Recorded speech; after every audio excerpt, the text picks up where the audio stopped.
ये आकाशवाणी रायपुर है। छत्तीसगढ़ी समाचार बुलेटिन के संग स्मिता शर्मा के जय जोहार। अब आप सुनो आज के प्रमुख समाचार।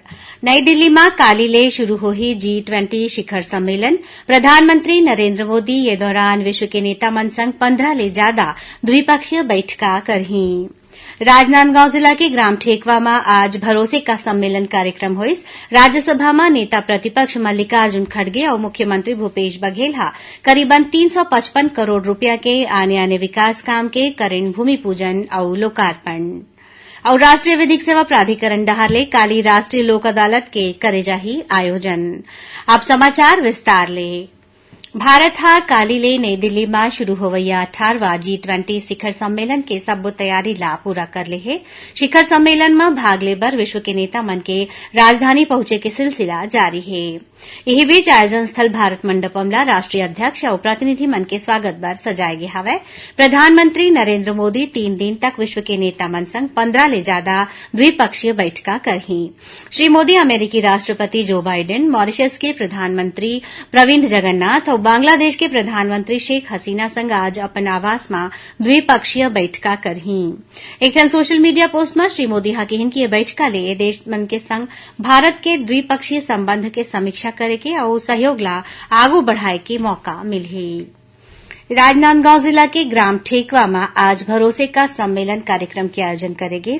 ये मौका में राज्यसभा में नेता प्रतिपक्ष मल्लिकार्जुन खड़गे और मुख्यमंत्री भूपेश बघेल हा राजनांदगांव, मोहला, मानपुर, अंबागढ़ चौकी और खैरागढ़ छुई खदान गंडई जिला बर 355 करोड़ 23 लाख रुपया के लागत के आने विकास काम के भूमि पूजन और लोकार्पण करेन।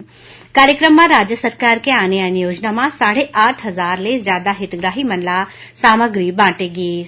कार्यक्रम में श्री खड़गे हा कहिन कि छत्तीसगढ़ के सरकार गरीब, दलित, पिछड़ा और किसान मन के सरकार है। पाछू 4.5 बछर में कांग्रेस सरकार हा जौन वादा करे रहिस ओला पूरा तरीका ले निभाए है। ओमन कहिन कि जतका सुघर काम अभी छत्तीसगढ़ में होवत है वैसन पहली कभू नहीं होए है। श्री खड़गे हा कहिन कि नीति आयोग के रिपोर्ट के अनुसार छत्तीसगढ़ में पाछू 5 बछर में 40 लाख लोगन गरीबी ले बाहिर आइन है। उहे मुख्यमंत्री भूपेश बघेल हा कहिन कि राज्य सरकार आम जनता ला ताकतवर बनाए के काम करत है। ओमन कहिन कि राज्य सरकार हा सामाजिक आर्थिक सर्वे कराए है जेमा 47,000 परिवार ऐसे पाए गे जिनकर मन तीर मकान नहीं है। ऐसन परिवार ला राज्य सरकार हा आवास देवाए के फैसला ले हवय। यही बीच मुख्यमंत्री भूपेश बघेल आज रायपुर में छत्तीसगढ़ बुनकर शिल्पी संघ डहार ले राखे गे राज्य स्तरीय बुनकर सम्मेलन में शामिल हुईन। राष्ट्रीय ग्रामीण आजीविका मिशन बिहान के लखपति दीदी मनबर काली राष्ट्रीय सम्मेलन के आयोजन करेगी जेमा केंद्रीय ग्रामीण विकास और पंचायती राज मंत्री गिरिराज सिंह वर्चुअल रूप ले शामिल हुईन। एमा राष्ट्रीय ग्रामीण आजीविका मिशन ले जुड़े देश भर के माई लोगिन, स्टाफ और अधिकारी मन घलो वर्चुअल रूप ले जुड़िन। सम्मेलन में छत्तीसगढ़ के 2 झन माई लोगिन दंतेवाड़ा जिला के गीदम के जानकी यादव और बस्तर जिला के नैना के कहानी साझा करेगी। जानकी यादव हा मछली पालन और सब्जी के खेती करके लखपति बनी है। ओमन हर महीना 20,000 रुपया कमावत हैं। उहे श्रीमती नैना खेती के संग पशुपालन और मछली पालन घलो करथे जेखर ले ओमन ला हर बछर 1,40,000 रुपया के कमाई होवत है। आज अंतर्राष्ट्रीय साक्षरता दिवस है। बछर के अंतर्राष्ट्रीय साक्षरता दिवस के विषय है संक्रमण में दुनिया के लिए साक्षरता को बढ़ावा देना, टिकाऊ और शांतिपूर्ण समाजों की नींव का निर्माण। ये मौका में प्रदेश में कतकोन कार्यक्रम आयोजित करे जावत है। राजधानी रायपुर में राज्य स्तरीय वेबिनार के आयोजन करेगी। एकर अलावा राज्य के सबो शासकीय और अशासकीय स्कूल और निजी शैक्षणिक संस्था मन में प्रभात फेरी संग साक्षरता रैली निकालेगी। छत्तीसगढ़ी समाचार बुलेटिन आप मन आकाशवाणी रायपुर ले सुनत हव। छत्तीसगढ़ के खबर ले है आपकी वास्ता और खबर के विश्वसनीयता ले है हमार वास्ता। आकाशवाणी समाचार रायपुर के प्रादेशिक समाचार बुलेटिन के संगे संग हमार समसामयिक कार्यक्रम आप रेडियो के संग अपन मोबाइल में घलो सुन सकत हो। आकाशवाणी समाचार फेसबुक, ट्विटर और यूट्यूब में घलो हावय। हमार फेसबुक पेज हरे Chhattisgarh news on AIR, Twitter handle CGAIR news और हमार यूट्यूब चैनल हरे छत्तीसगढ़ AIR न्यूज। तो अब रेडियो के संगे संग आपके मोबाइल के माध्यम ले हम आप तक पहुंचत हन। छत्तीसगढ़ के हर खबर पर सुनत रहो आकाशवाणी समाचार। अब आगू बाढ़ो बाचे समाचार कोती। राष्ट्रीय विधिक सेवा प्राधिकरण डहाले काली 9 सितंबर के राष्ट्रीय लोक अदालत के आयोजन करे जाही। ये दौरान प्रदेश के सब्बो जिला और व्यवहार न्यायालय मन में घलोक लोक अदालत आयोजित करे जाही। इ मौका में पुराना और लंबा समय ले लंबित राजीनामा योग्य प्रकरण के निपटारा करे के प्रयास करे जाही।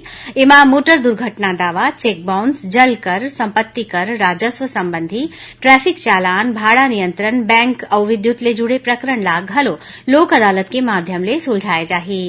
एकर अलावा राजस्व न्यायालय में खंडपीठ में खातेदार मन के बीच आपसी बंटवारा, दूरसंचार विभाग, नगर निगम और नगर पालिका परिषद में वसूली ले जुड़े लंबित प्रकरण के आपसी राजीनामा के आधार में निपटारा करे जाही। प्रदेश के उप मुख्यमंत्री टीएस सिंहदेव काली राम वनगमन पर्यटन परिपथ में शामिल रामगढ़ में भगवान राम के 25 फीट ऊंचा प्रतिमा के अनावरण करें। एकर अलावा राम वाटिका और 76 लाख रुपया के लागत के आने विकास काम के लोकार्पण करें। ये मौका में श्री सिंहदेव कहिन की सरगुजा संभाग प्राकृतिक सौंदर्य ले भरे है। आकाशवाणी केंद्र रायपुर डहाले G20 के तहत आज संझा भिलाई के महात्मा गांधी कला मंदिर सभागार सिविक सेंटर में सुगम संगीत संध्या के आयोजन करे जाही। एक कार्यक्रम में प्रभंजय चतुर्वेदी, पंडित अश्विनी वर्मा, प्राची कोकर्ण ठाणकर और साधना रहटगांवकर अपन प्रस्तुति दीही। उन्हें अवैया 10 सितंबर के जगदलपुर में लोक संगीत संध्या के आयोजन करे जाही। प्रदेश में ए बछर समर्थन मूल्य में धान खरीदी और कस्टम मिलिंग के नीति के समीक्षा करके सुझाव देबर बने मंत्रिमंडलीय उप समिति के काली रायपुर में बैठका होही। खाद्य मंत्री अमरजीत भगत के अगुवाई में होवैया ये बैठका में सहकारिता और पंचायत मंत्री रविन्द्र चौबे, कृषि मंत्री ताम्रध्वज साहू, वन मंत्री मोहम्मद अकबर और उच्च शिक्षा मंत्री उमेश पटेल शामिल होही। खबर के मुताबिक राज्य सरकार ये बछर प्रदेश के पंजीकृत किसान मन ले 125 लाख मीट्रिक टन धान खरीदे के लक्ष्य राखे है। जांजगीर चांपा जिला मुख्यालय में आज नेता प्रतिपक्ष नारायण चंदेल के अगुवाई में भाजपा कार्यकर्ता मन सड़क में मवेशी मन के विचरण करे के विरोध में एसडीएम दफ्तर के आगू धरना प्रदर्शन करें। कार्यकर्ता मन मवेशी मन ला एसडीएम कार्यालय के अंदर ले जाए के प्रयास करें। ये दौरान पुलिस और कार्यकर्ता मन के बीच झूमाझटकी घलोक होइस। सुनैया मन ला बता दन कि प्रादेशिक समाचार एकांश डहाले समसामयिक विषय में आधारित साप्ताहिक कार्यक्रम बातों बातों में माए बखत मोबाइल और ओखर सुरक्षा ऊपर पुलिस के साइबर सेल के प्रभारी अधिकारी कवि गुप्ता ले लेगे भेंट वार्ता प्रसारित करे जाही। एकर प्रसारण आकाशवाणी के रायपुर केंद्र डहाले काली 9 सितंबर के बेहनिया 10:30 बजे ले करे जाही। एला छत्तीसगढ़ के जम्मू आकाशवाणी केंद्र मन एक ही संग्रह रिले करही। दंतेवाड़ा जिला के इंद्रावती नदी में नाव पलटे ले 2 जन ग्रामीण मन लापता हो गए हैं। उन्हें 4 जन दूसर लोगन नदी के बीच में फंसे हैं। मिले जानकारी के अनुसार बारसूर थाना क्षेत्र के कोडनार घाट के तीर आज मंझनिया एक ठन नाव पलट गए। नाव में 7 जन बैठे रहे जेमा ले एक जन ला सुरक्षित बाहर निकाले गए हवय। उन्हें 2 जन लापता हैं और नदी में फंसे 4 जन लोगन ला बाहर निकाले के प्रयास करे जावत है। गरियाबंद जिला के चिपरी गांव में आज एक ठन तेंदुआ पिता पुत्र ऊपर हमला करके ओमन ला घायल कर दीस। दोनों झनला अस्पताल में भर्ती कराए गए हवय। मिले जानकारी के अनुसार जंगल ले एक ठन तेंदुआ अचानक एक जन के घर में घुस गए और वहां पिता पुत्र ऊपर हमला कर दीस। ये दौरान पिता पुत्र ला बचाए खातिर तीर तखार के लोगन मन तेंदुआ ऊपर लाठी डंडा ले हमला कर दिन जेखर ले तेंदुआ के मौत हो गए। वन विभाग की टीम मौका में पहुंच के जांच शुरू कर दी है। आखिर में प्रमुख समाचार एक घाव फिर। नई दिल्ली में काली ले शुरू होही G20 शिखर सम्मेलन। प्रधानमंत्री नरेंद्र मोदी ए दौरान विश्व के नेता मन संग 15 ले ज्यादा द्विपक्षीय बैठका करही। राजनांदगांव जिला के ग्राम ठेकवा में आज भरोसे का सम्मेलन कार्यक्रम हुइस। राज्यसभा में नेता प्रतिपक्ष मल्लिकार्जुन खड़गे और मुख्यमंत्री भूपेश बघेल करीबन 355 करोड़ रुपया के आने विकास काम के करें भूमि पूजन और लोकार्पण। और राष्ट्रीय विधिक सेवा प्राधिकरण डहाले काली राष्ट्रीय लोक अदालत के करे जाही आयोजन। एकरे संग छत्तीसगढ़ी समाचार बुलेटिन इहें सिरावत है। जय जोहार।